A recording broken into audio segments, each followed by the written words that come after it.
Sebelum melanjutkan, jangan lupa subscribe dulu. Terima kasih. Bab 241, Keluarga Husli menderita pukulan besar.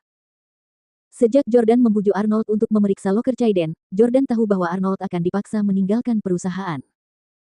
Namun, dia tidak menyangka persoalan ini akan menjadi lebih rumit dan berbelit dari yang diduganya. Chaiden bahkan mencoba membunuh dua burung terlampaui satu batu dengan melukai Arnold dan seluruh Perry Express. Sekarang semua orang di internet mengejek Perry Express. Haha, wakil presiden Perry Express benar-benar menarik. Dia benar-benar menyimpan pikiran yang tidak pantas tentang atasan perempuannya. Presiden Perry Express sangat tampan. Kalau saya wakil presiden, saya juga akan menaruh minat padanya.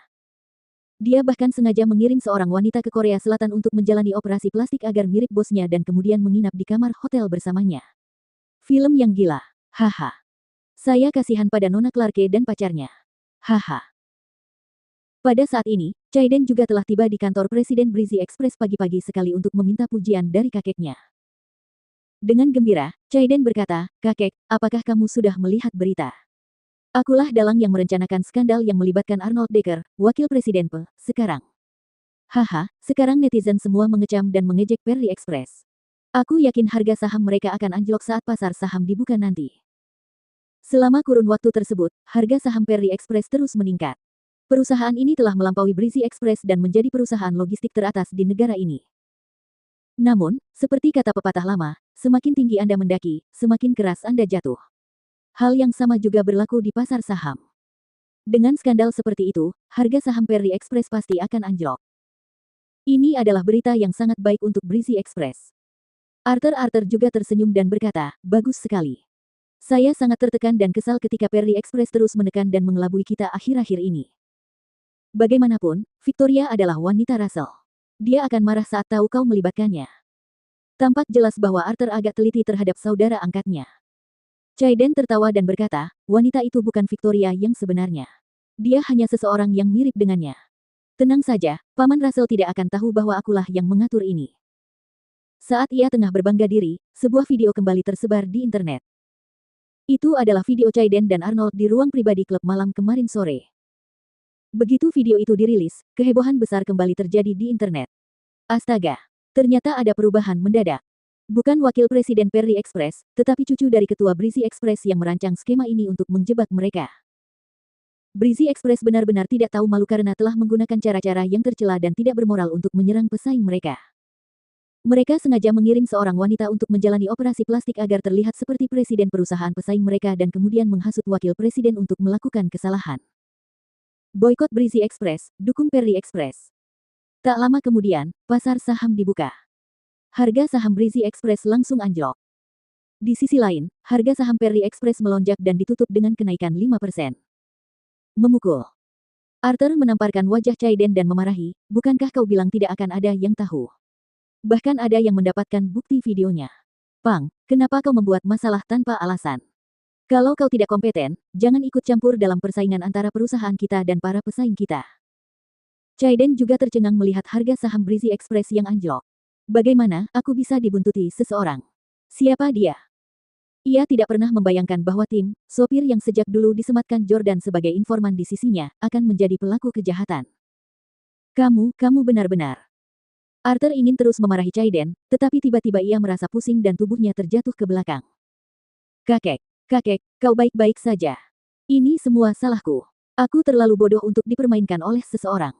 Kakek, tenanglah dan perhatikan kesehatanmu. Chaiden buru-buru membantu Arthur kembali ke tempat duduknya. Arthur perlahan-lahan mendapatkan kembali ketenangannya, menyeka anggur obatnya, dan meratap dengan penuh emosi, "Ada orang bijak di balik ini."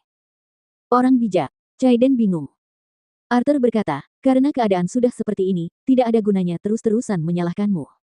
Sebaiknya kita selesaikan masalah ini secepatnya. Haruskah kita mengadakan rapat dewan atau konferensi pers segera?" tanya Chaiden.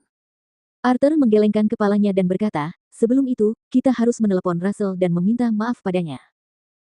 Victoria adalah calon istrinya, namun, kamu menciptakan kembarannya dan memberikan kembarannya itu kepada pria lain. Bukankah itu penghinaan yang terang-terangan kepadanya?"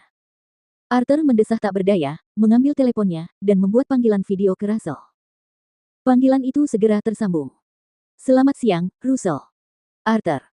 Russell masih agak sopan. Arthur tersenyum dan berkata, Russell, saya yakin kamu sudah melihat beritanya. Saya harus minta maaf karena gagal mendisiplinkan Chaiden dengan baik, sehingga dia melakukan hal yang tidak masuk akal seperti itu. Chaiden, apa yang kau tunggu? Berlututlah dan minta maaf pada Paman Russell. Karena itu panggilan video, Russell dapat dengan jelas melihat Chaiden berlutut.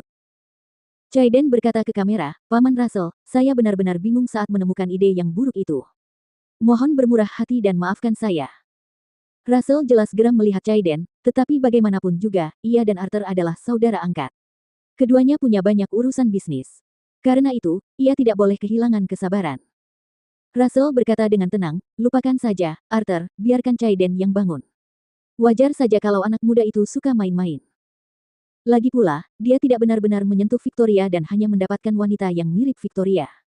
Chaiden, operasi plastik yang dilakukan wanita itu cukup mengesankan. Saya hampir mengira dia adalah Victoria yang sebenarnya saat melihat foto-fotonya. Rumah sakit mana yang kamu datangi untuk operasi plastik? Jangan lupa kirim nama pasiennya kepadaku. Melihat Russell telah memaafkannya, Chaiden akhirnya merasa sangat lega. Ya, Paman Russell, saya akan mengirimkan alamatnya sekarang juga. Arthur mengarahkan kamera ke dirinya sendiri dan bertanya, Russell, tidak masalah kalau aku bertanya, apakah kamu masih berencana menikahi Victoria sekarang? Dia masih tinggal bersama Jordan Stelle, dan tampaknya tidak ada tanda-tanda perpisahan di antara mereka. Russell berkata dengan senyum percaya diri, tentu saja aku akan menikahinya. Aku selalu melakukan apa yang aku janjikan. Namun, saat aku bertemu dengannya, aku mengatakan padanya bahwa aku akan membiarkannya bersenang-senang selama 6 bulan lagi. Saat waktunya tiba, dia akan menjadi istriku. Arthur memikirkannya dan menyadari bahwa terakhir kali dia makan malam bersama Russell dan Victoria adalah pada bulan Agustus. 6 bulan, apakah waktunya akan habis pada bulan Februari tahun depan? Tanya Arthur. Russell mengangguk. Februari tahun depan. Chaiden tercengang karena perkiraan tanggal persalinan Hailey juga pada bulan Februari. Tanpa sepengetahuan mereka, Jordan berencana melamar Victoria setelah Hailey melahirkan bayinya. Rencananya akan dilaksanakan pada bulan Februari tahun depan. Chaiden berkata, Paman Russell, aku akan menantikan pernikahanmu dengan Victoria. Aku pasti akan pergi ke Houston untuk menghadirinya. Russell berkata sambil tersenyum, tentu, sama-sama. Aku harus pergi sekarang. Setelah menutup panggilan video, Chaiden diam-diam berpikir, mengapa Russell begitu yakin bahwa Victoria akan menikahinya setelah periode 6 bulan selesai. Victoria dan Jordan tampaknya akan segera menikah. Apakah dia punya semacam bukti terhadap mereka?